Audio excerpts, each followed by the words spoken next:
Handa na kayo para sa inyong harapang nominasyon. Magsisimula tayo sa iyo. Yong.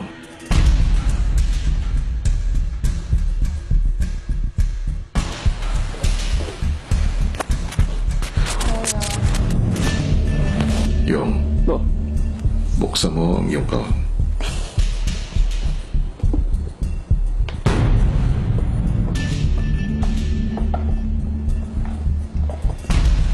Bigyan ko ng 1 point si February. Kasi yung first enjoy tayo, pagdating ni lumapit lang si Marco na iba. Nawatak-watak na tayo, hindi na tayo close.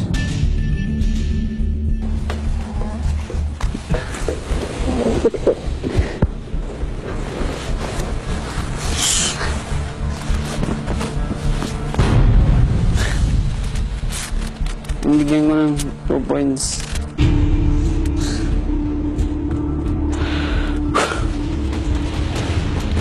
Bigyan ko ng 2 points si Christian. Dahil yung naging naging leader, yun, hindi kayo nakikinig kahit anong sinabi ko.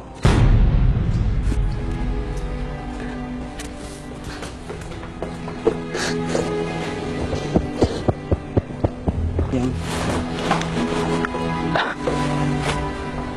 Susunod, Edward.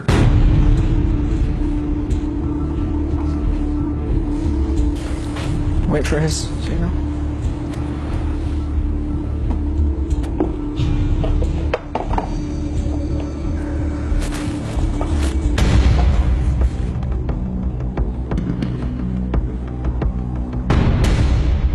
The person I gave this 1.2, there are moments in which she is just a tad messy in the house, and that's it. Sorry. Nothing changes.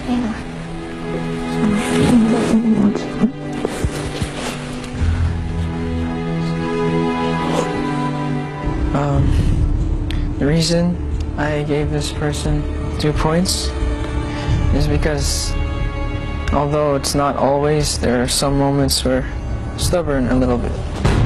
There are moments where he doesn't listen. So, I'm sorry, Christian.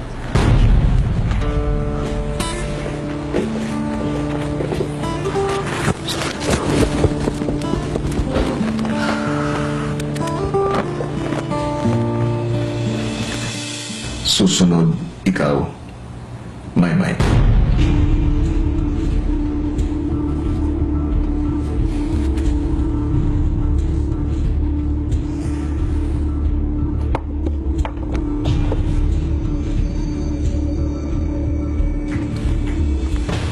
Binibigyan ko ng 1 puntos.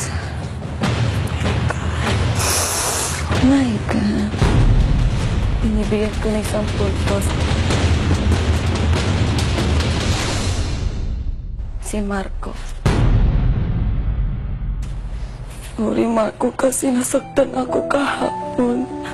Kasi ang sweet mo, tas nung biglang may problema ka, dinamay mo kaming lahat. Gusto kong magbahagi ng payo. Yung parang mas gusto mong magsalita kaysa makinig mo na. Ganun.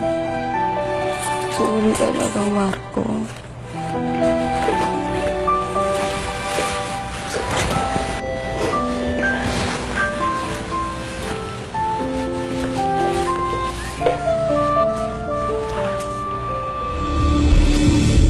Binibigyan ko po ng 2 points.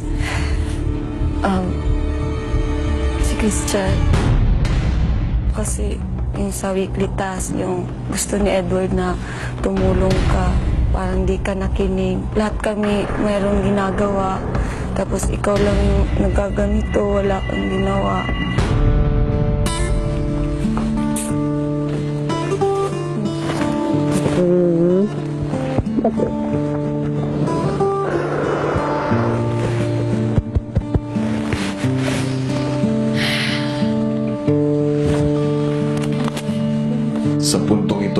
housemates.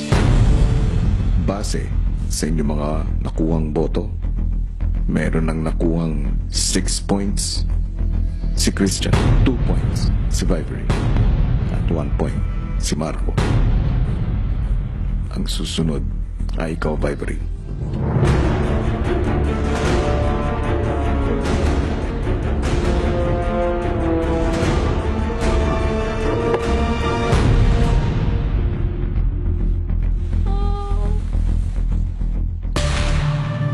Like, it's about just food. Dapat like having kapatid ganyan.